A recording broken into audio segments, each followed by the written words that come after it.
gobierno del estado de Guanajuato, a través del Fórum Cultural y su Museo de Arte e Historia, les da la más cordial bienvenida esta tarde en esta charla Arrullos Lullabies con la artista visual Amauta García. Se trata del tercer día de actividades como parte de la Museum Week, la Semana de los Museos, que acontece cada año en el mes de junio y que es un programa avalado por la UNESCO. En este año, durante la Museum Week, vamos a trabajar temas de arte y naturaleza. Y el día de hoy, 5 de junio, que además es el Día Mundial del Medio Ambiente, celebramos el hashtag Biodiversidad Museum Week, hashtag Biodiversidad MW, que es el que tenemos y que nos ocupa esta tarde. Agradecemos muchísimo a Mauta García, quien también ya ha colaborado en otras actividades con el Museo de Arte e Historia de Guanajuato. No se nos ha hecho tenerla de manera presencial, porque bueno, ahorita nos platicará, pero está en Europa. Y pues hemos trabajado con ella también en otros temas que tienen que ver con las lenguas originarias y también los proyectos relacionados con arte y naturaleza, como el ciclo de conversatorios con Marcela Armas. Estos dos pues los pueden consultar en nuestras redes sociales. Amauta García es artista visual por la Universidad Nacional Autónoma de México.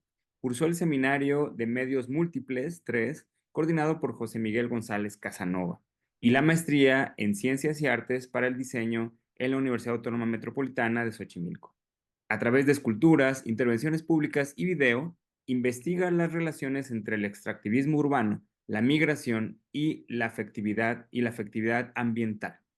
Entre sus trabajos colaborativos están el colectivo Tráfico Libre de Conocimientos y el proyecto CASA, que vinculan artes y saberes locales para fomentar el aprendizaje mutuo.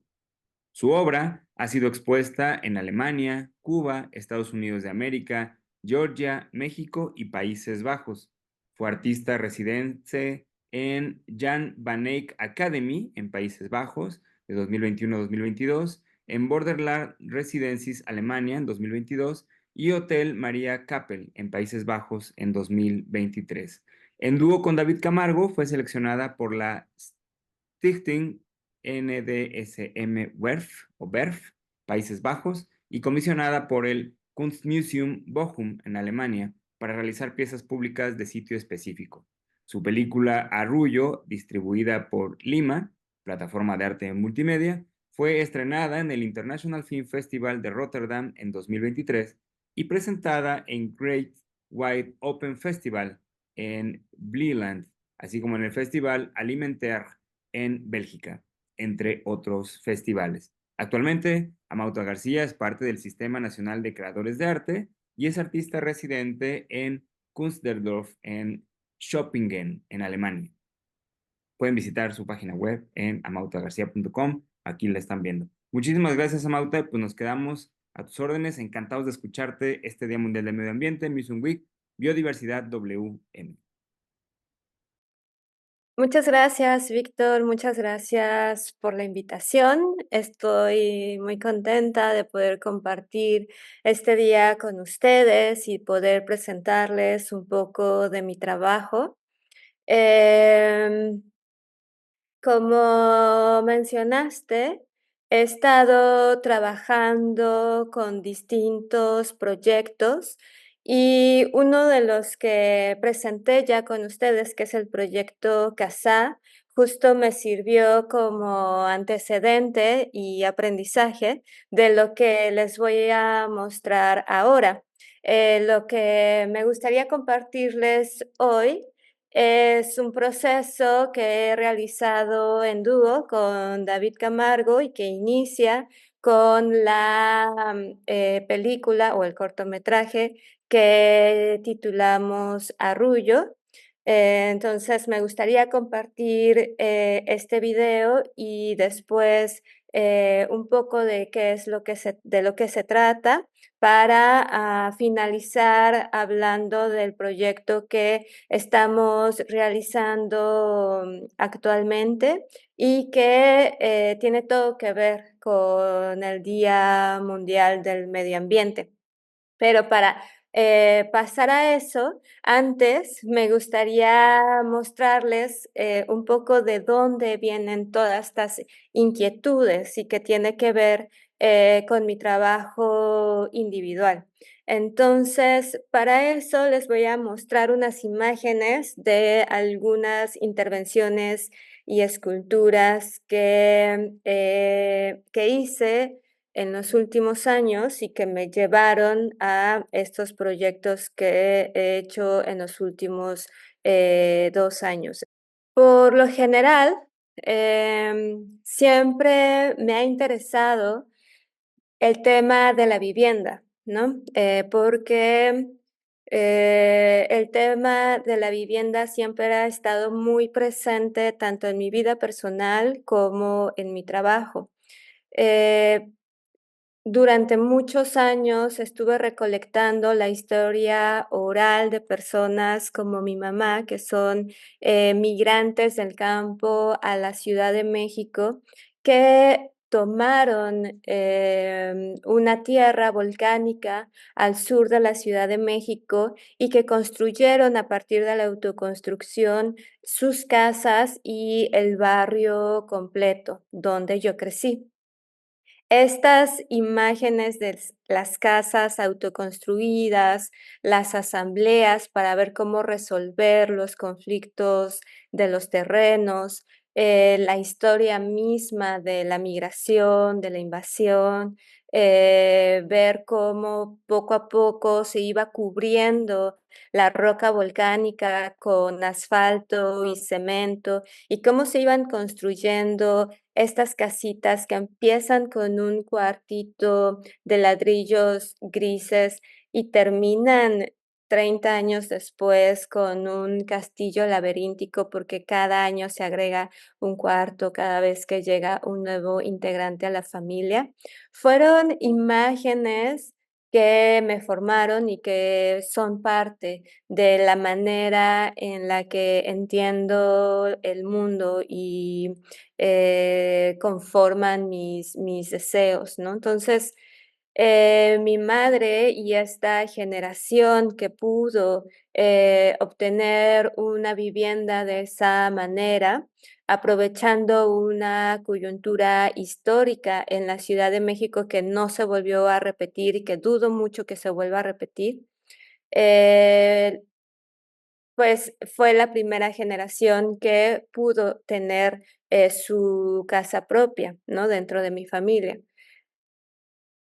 Después de haber, entendido esa historia y de haber hecho un video que la resume, me empecé a preguntar qué tenía que hacer mi generación para conseguir una vivienda propia en medio del auge inmobiliario que se estaba viviendo en ese momento en la Ciudad de México, con estos encarecimientos de los precios, de manera exorbitante y que se había dejado de incentivar un apoyo a la vivienda social y que más bien se estaba apoyando el endeudamiento a partir de créditos hipotecarios para que obtuviéramos una vivienda, ¿no? A partir de hipotecas que teníamos que pagar en 20 o 30 años si es que eras candidato o candidata que te dieran uno de estos créditos, ¿no?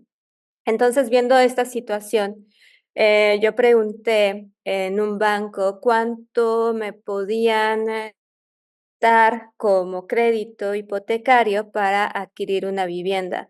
Y lo que me prestaban, en realidad, pues no me alcanzaba para comprar ninguno de los departamentos nuevos que se estaban ofertando en aquel entonces.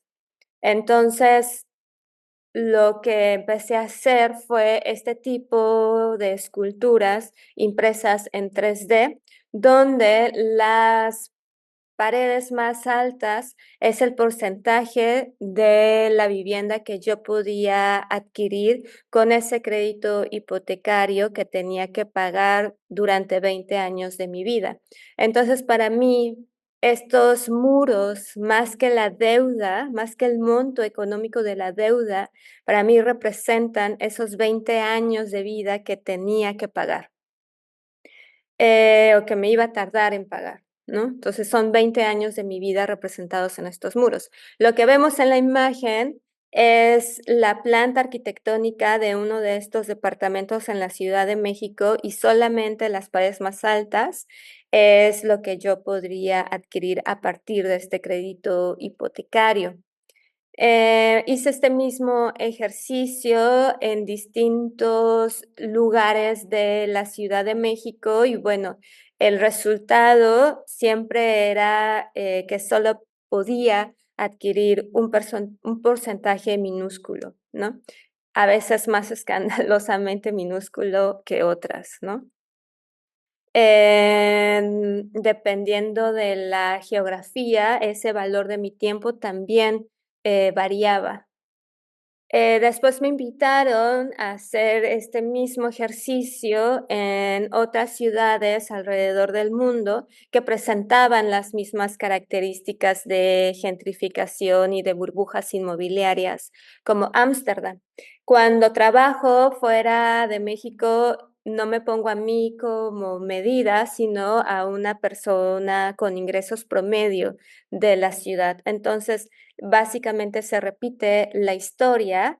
Aquí vemos lo que podría adquirir una persona con ingresos promedio en la ciudad de Ámsterdam, ¿no?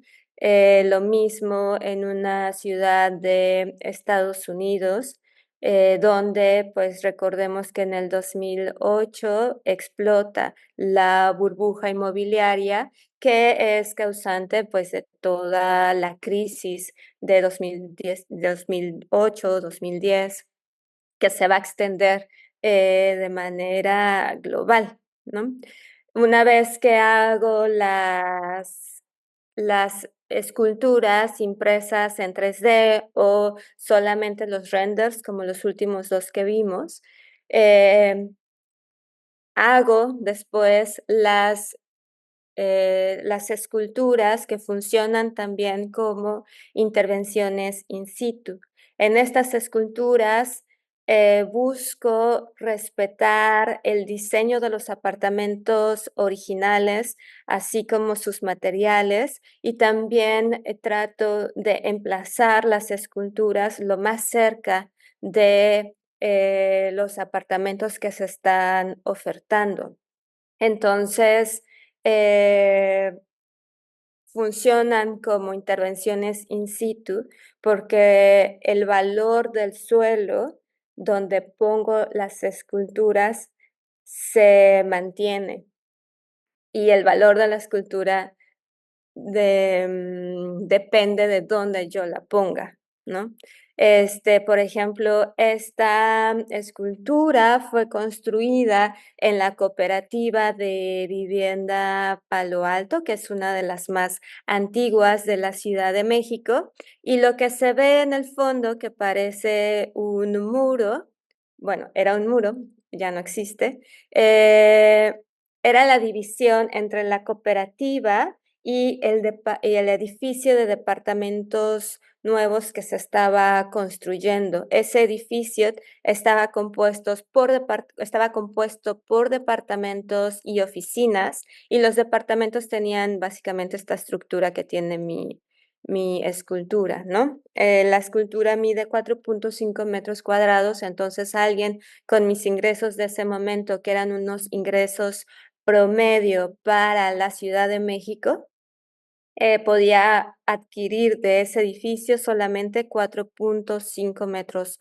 cuadrados. Era importante hacerlo en el espacio de la cooperativa porque a los cooperativistas les ofrecían comprar este lugar para construir este tipo de edificios, ¿no? O sea, las grandes empresas inmobiliarias están, ya tienen los ojos en este tipo de espacios para ellos no usados, ¿no? Para ellos espacios que no están siendo utilizados, para poder ahí hacer torres de departamentos.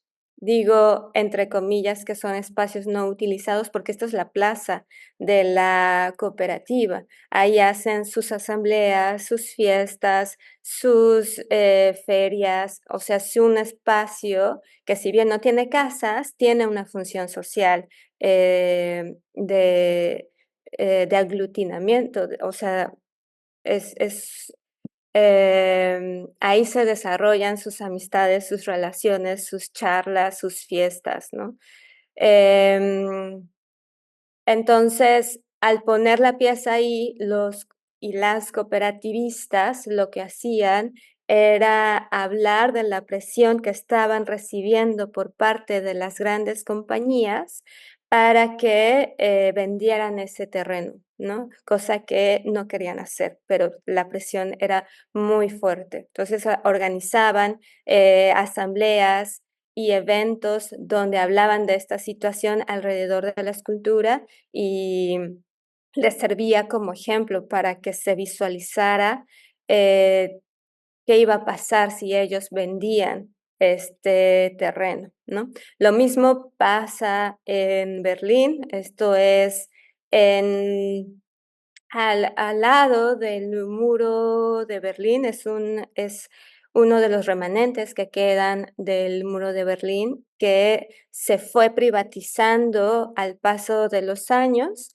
y se construyeron edificios de lujo, como el que está, al fondo de esta imagen, ¿no? Y una vez más, la escultura que presento es una parte, una sección de los departamentos que hay en este edificio. Varios de estos departamentos son vendidos antes de que fueran terminados. Por lo tanto, cómo se presenta el render de ese departamento es muy importante porque entonces así seduces al cliente a través de la mirada, ¿no? Un render es una representación lo más realista posible de cómo se va a ver ese espacio, pero es una imagen digital, no existe, ¿no? Es como el plano, pero ya añadiéndole la textura, las luces, los muebles.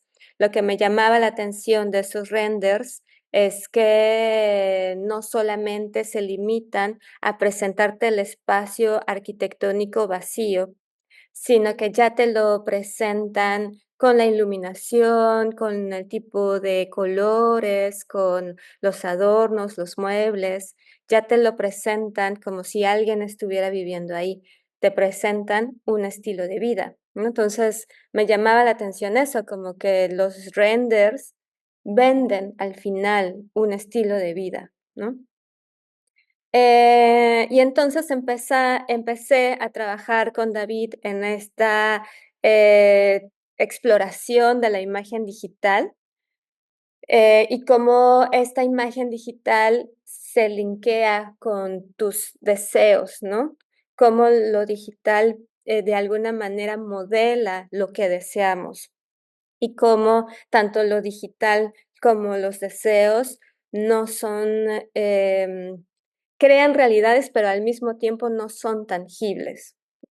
Y explorando un poco esto de la imagen, digital, hicimos este video que se llama Sueño de casa, que no se los voy a poner aquí porque entonces la charla duraría más de lo que esperamos, pero que les puedo dejar en link para que ustedes lo puedan visitar después. Es un video breve de casi 5 minutos, entonces con el link fácilmente lo podrán, revisar.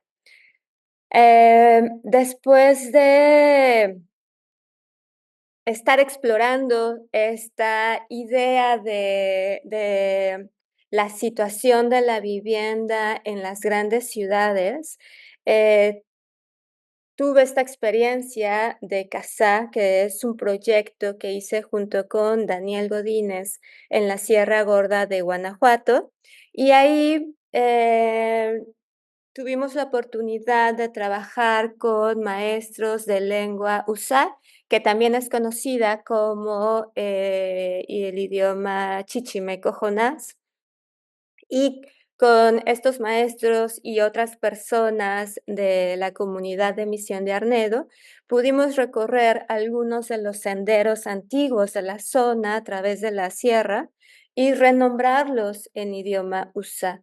A través de estas experiencias, que duraron años, fui entendiendo que para otras culturas lo que nos rodea está vivo, el agua está viva, el aire está vivo, las piedras están vivas y hay que desarrollar una sensibilidad para poder reconocerlo.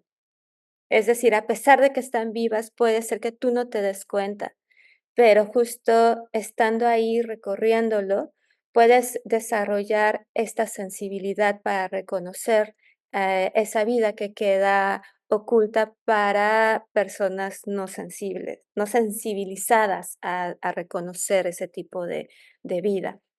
Entonces, eso básicamente me transformó la vida, ¿no? Me transformó las formas de ver que yo tenía hasta ese entonces.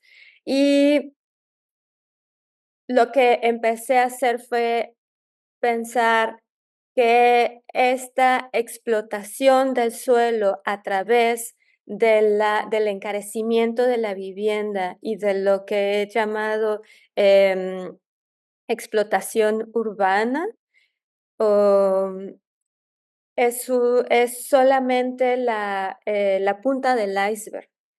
Lo que está de fondo es que entendemos, a la tierra, bueno, no todo el mundo, ¿no? Sino las grandes compañías inmobiliarias entiendan a la tierra como un objeto a ser explotado. Eso es lo que está como base en ese iceberg, ¿no? El encarecimiento de la vivienda es la punta del iceberg, pero el fondo es la cosificación de la tierra, que pensamos que está ahí para que la poseyamos, em, a través de prácticas extractivistas. Una práctica extractivista es justo, sobreexplotar la tierra en el menor tiempo posible para sacar el mayor beneficio que se pueda, a corto plazo, sin pensar en las consecuencias que puedan ocurrir después. Entonces, con eso en la mente, empecé a preguntarme junto con David Camargo, ¿cómo podríamos desarrollar una relación empática con la tierra? Sobre todo con aquellas capas de la tierra que no vemos, pero que sostiene nuestra vida cotidiana. Recordemos lo que conté al principio de cómo mi mamá con otras personas que migraron del campo a la Ciudad de México empezaron a construir sus viviendas y todo un barrio completo sobre un terreno volcánico. Si vemos ahorita ese barrio, eh, casi no se nota ya el terreno volcánico, ya casi toda la piedra volcánica está cubierta por cemento y asfalto. Eh, y en la vida cotidiana, cuando estamos recorriendo ese barrio, cuando tenemos que ir a la escuela o al trabajo en medio de una ciudad hipersaturada, pues ya no te acuerdas de que estás viviendo sobre terreno volcánico en ese caso, ¿no? Y en general, pues no te pones a pensar sobre qué tipo de suelo estás viviendo y qué es lo que vive abajo de ti, pensando en esta lógica de que todo lo que nos rodea está vivo, ¿no? Em, y entonces, lo que empezamos a hacer fue, encontrar un link, que nos conectara con esa historia, de los volcanes cubiertos, que experimentamos en la Ciudad de México con otras partes del mundo. Entonces, empezamos a buscar volcanes que de alguna u otra manera también estuvieran cubiertos. Y encontramos 2 volcanes submarinos al norte de Países Bajos. Estos volcanes Uno de estos volcanes submarinos tiene una burbuja de gas natural. Em y fue descubierto por una compañía petrolera que estaba buscando petróleo, pero que encontró la burbuja de gas natural y después de taladrar se dio cuenta de que abajo de la burbuja de gas natural había un volcán, ¿no? Entonces, ese volcán submarino está debajo de de varios kilómetros de sedimento marino.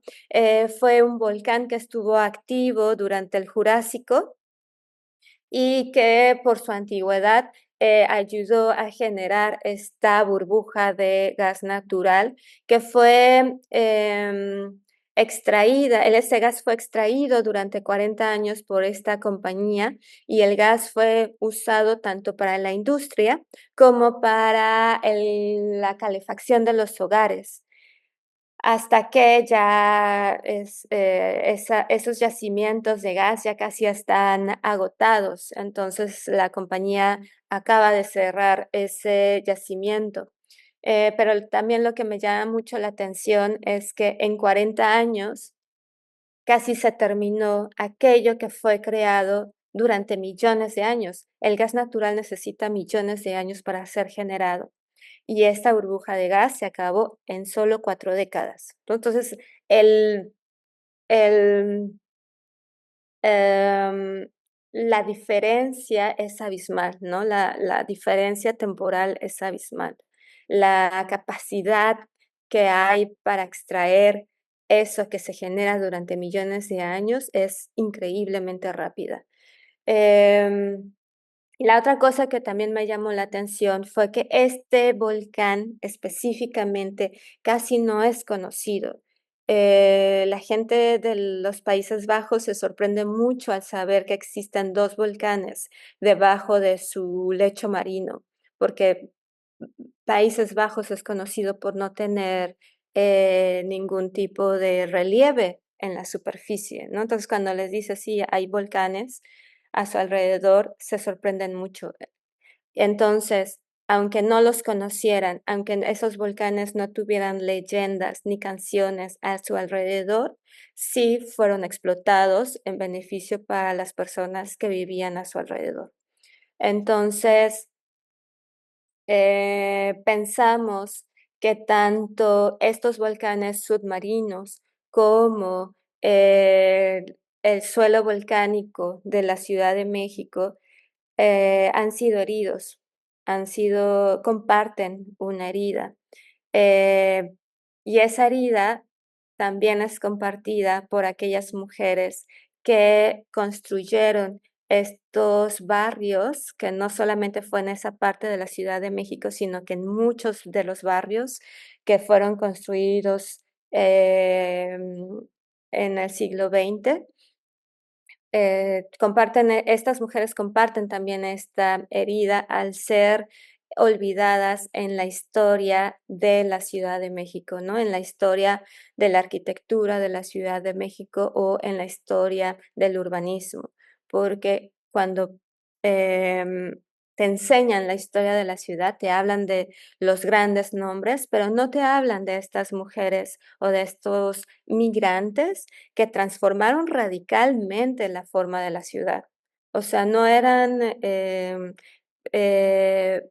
señoras que se dedicaban solamente a cuidar a su casa, sino que transformaron la morfología y el funcionamiento de una ciudad entera, ¿no?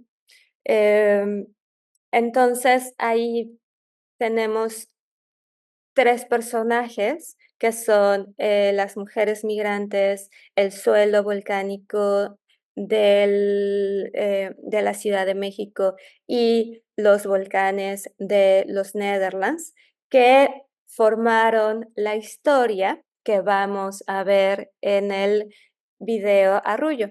Entonces, no les voy a contar más de qué se trata, voy a dejar que ustedes lo vean y bueno, aquí, les voy a decir que dura alrededor de 10 minutos, entonces chequen bien sus, audífonos, ajusten bien el volumen porque el sonido es muy importante y es bastante bello y envolvente.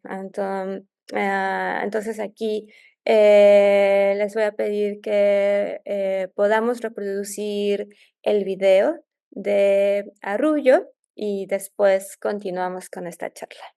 Gracias.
Cuando todo estaba en suspenso y solo había mar contenido en matriz, Múlciber nació en la casa de los dioses.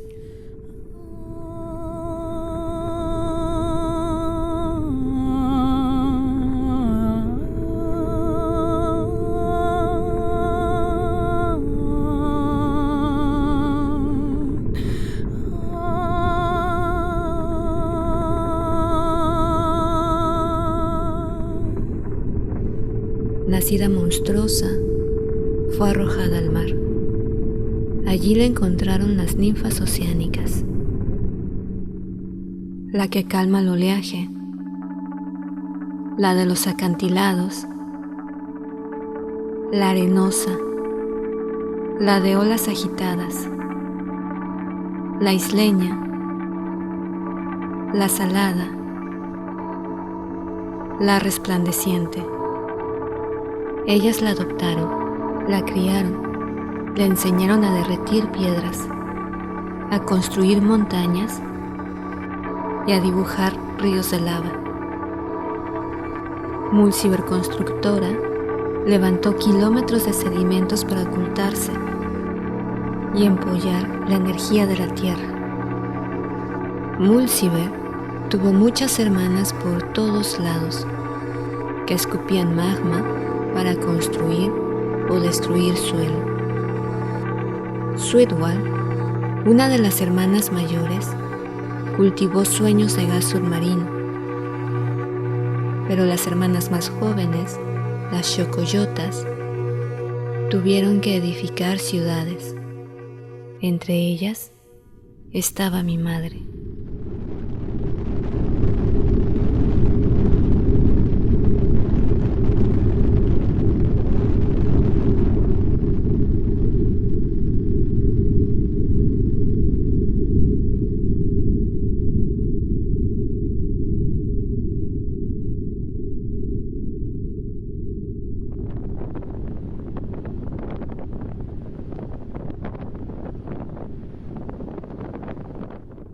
Una noche, en un cerro negro, profundo y afilado por la roca volcánica que lo formó, desfilaban 10.000 antorchas, alumbrando los rostros de las Xocoyotas venían de todos lados, desplazadas por el hambre y la necesidad de cobijo. Fueron forzadas a anidar en los límites de una ciudad que les quería fuera. Tuvieron que explotar la piedra, construir sus casas, las calles, hacer faena, comida, cuidar a su descendencia y pelear contra quienes les querían sacar.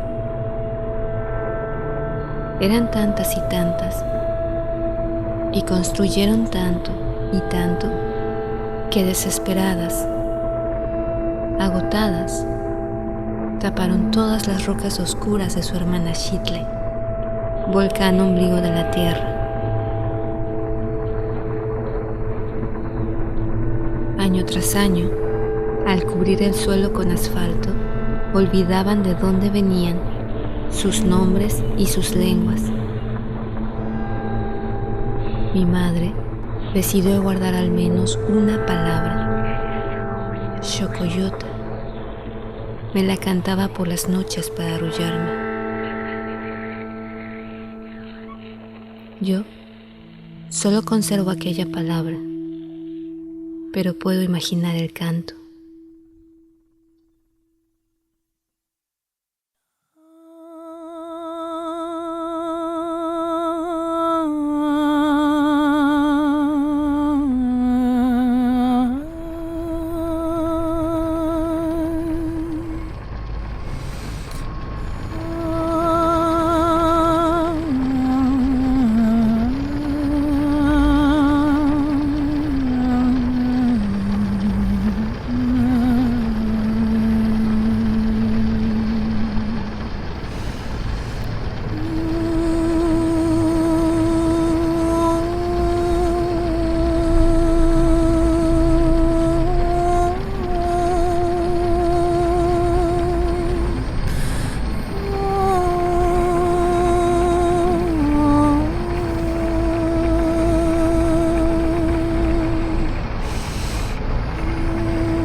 Yo solo conservo una palabra, pero puedo compartirte el canto.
Ok, entonces ese fue el video Arrullo. Espero que lo hayan disfrutado. Em, a partir de este video, lo que nos empezó a interesar a David y a mí fue entender eh, cómo nos estamos relacionando con esas capas de la Tierra que no vemos, pero que sostienen nuestra vida cotidiana, ¿no? Como vimos en Arrullo, intentamos crear una relación de empatía con estas capas, reconocerles, agradecerles que nos están sosteniendo, pero también reconocer su vida, su agencia, sus deseos, sus sueños, y quizá de alguna manera abrazar esta idea de que estamos emparentadas, es decir, quizá, sí tenemos una relación de parentesco con estas volcanas, ¿no? El arrullo no se limitaba, como ustedes lo vieron, a una canción de cuna, sino que es un gesto, para consolar no solamente a aquellos volcanes heridos, sino también a todas las mujeres olvidadas por la historia de la arquitectura, al menos de la arquitectura, ¿no? Y para abrazarnos a las personas que de alguna manera compartimos esas historias, de olvido. La canción fue cantada por nuestra compañera y amiga Antonina Nowaka, con esta idea de que la voz podía ser lava y que podía tener esta cadencia del movimiento de la lava. Le agradezco mucho por compartirnos esa idea, porque a partir de entonces empezamos a preguntarnos cómo podemos establecer esa relación, ¿no? En este caso con los volcanes y en el proyecto que sigue, con los seres que generan el gas natural.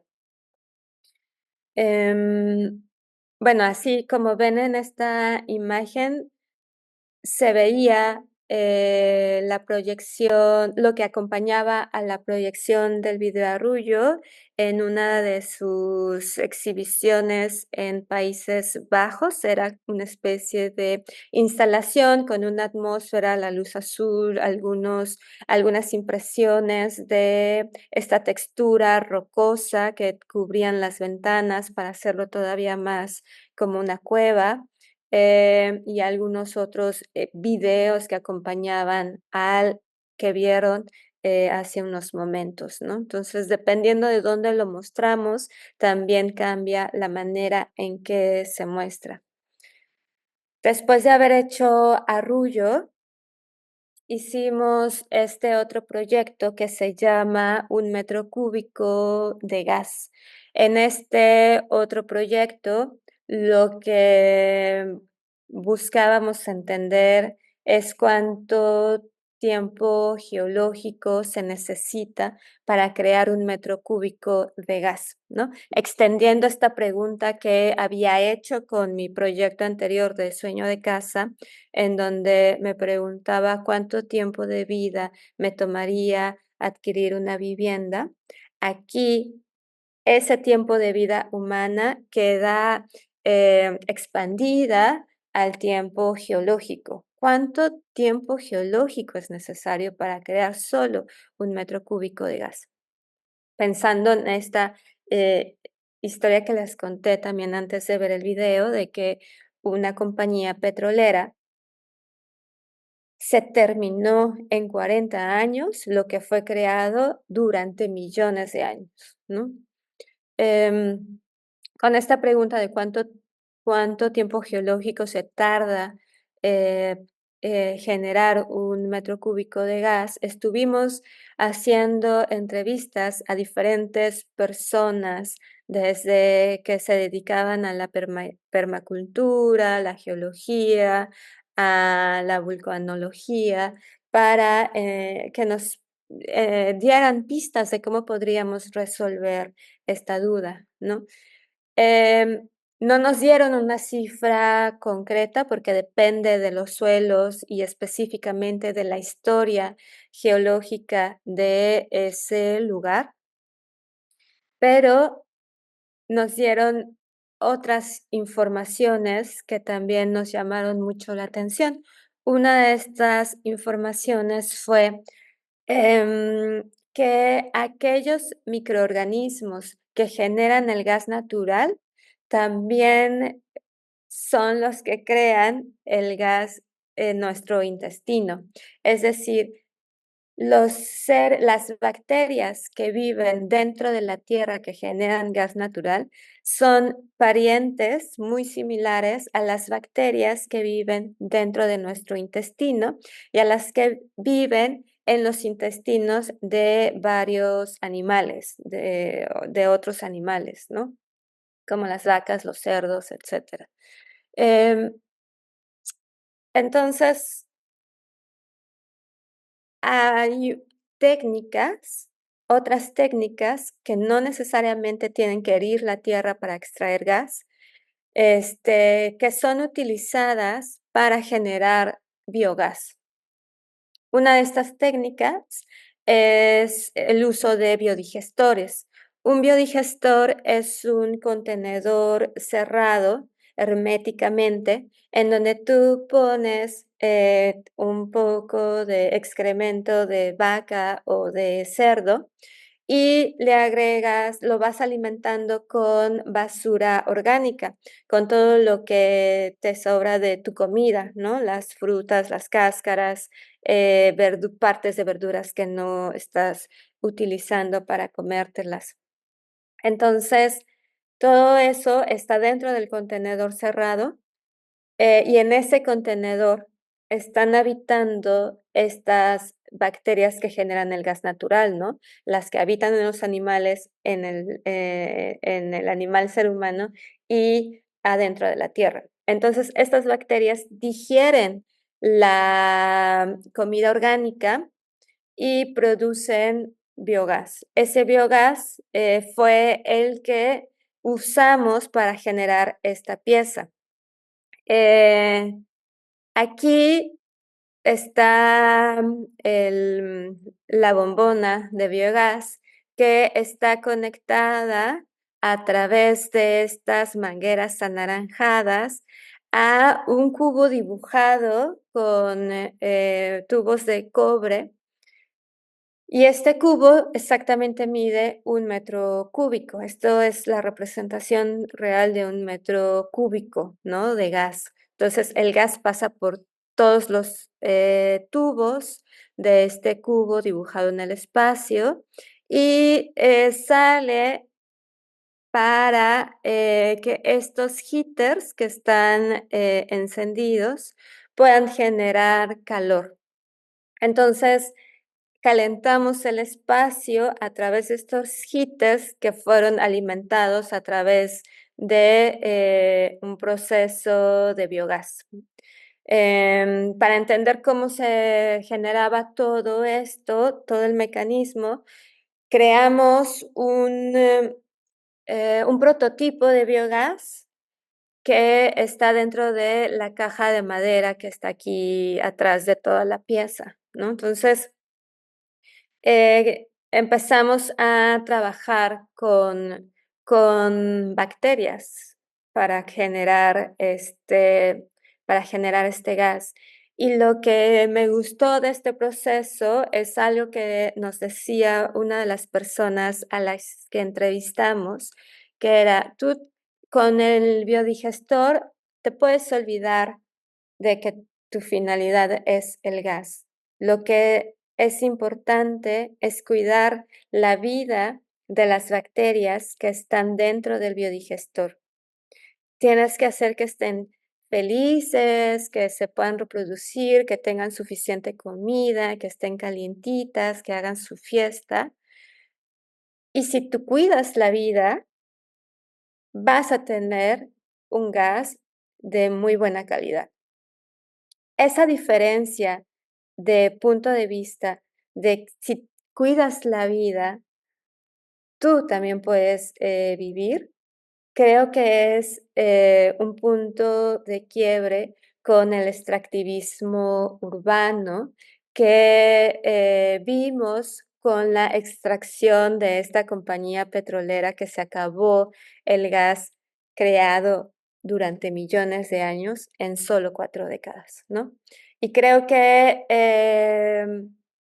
eso es la base de lo que estamos haciendo actualmente. Actualmente, David y yo estamos más con el enfoque en entender qué otras formas de producción de gas existen que nos acerquen a otras formas de relacionarnos con el medio ambiente, a través no de una visión cosificante, ni meramente utilitaria, sino a través de relaciones afectivas, ¿no? Eso es como el meollo del asunto de lo que estamos buscando. Es una pregunta que nos estamos haciendo actualmente y por la que nos estamos guiando, ¿no? Estas imágenes que vemos en pantalla son algunas de las partes que formaban la instalación que les mostré hace unos segundos.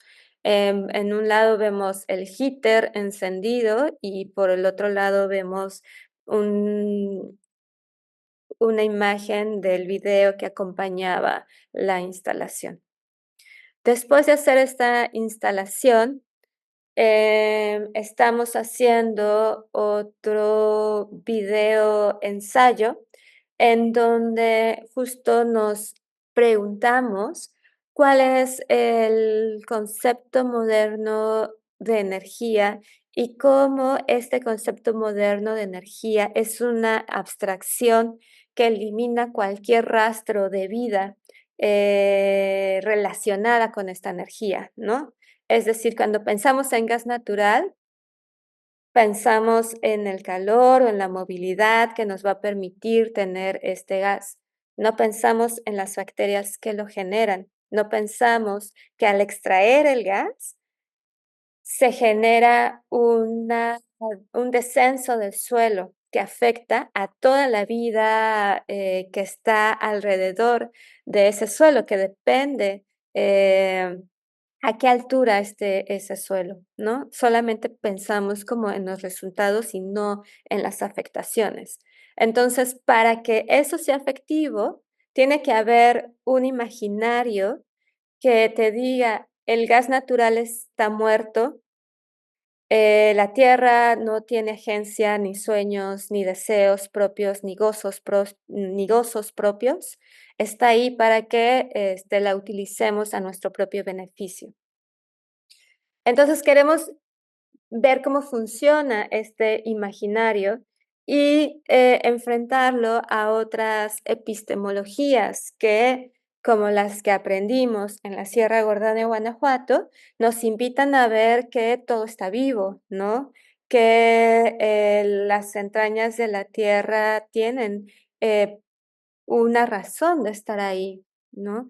De que estamos conectadas de distintas maneras con todo lo que nos rodea, que somos descendientes pequeñas de las plantas o de las montañas, que no son objetos, sino parte de nuestra familia, son nuestros parientes o son seres más espirituales que nosotros, pero de los cuales podemos aprender. Entonces, estamos en eso, estamos realizando el video. También les voy a dejar un link por aquí para que puedan consultar el avance que tenemos. Y próximamente pues ya les compartiremos cómo quedó el video, ¿no? Y bueno, pues creo que eso sería todo. No sé si tengan algún comentario o alguna pregunta. Cualquier cosa, les voy a dejar mis redes sociales y la página web para que se puedan comunicar tanto conmigo, con David, o si quieren consultar algo con alguna de las personas que han colaborado en nuestros proyectos, también podríamos contactarlas con ellos. Bueno, pues muchas gracias y espero que algo de esta información que les hemos compartido les sirva o les parezca interesante justo en este Día Internacional del Medio Ambiente. Bueno, gracias.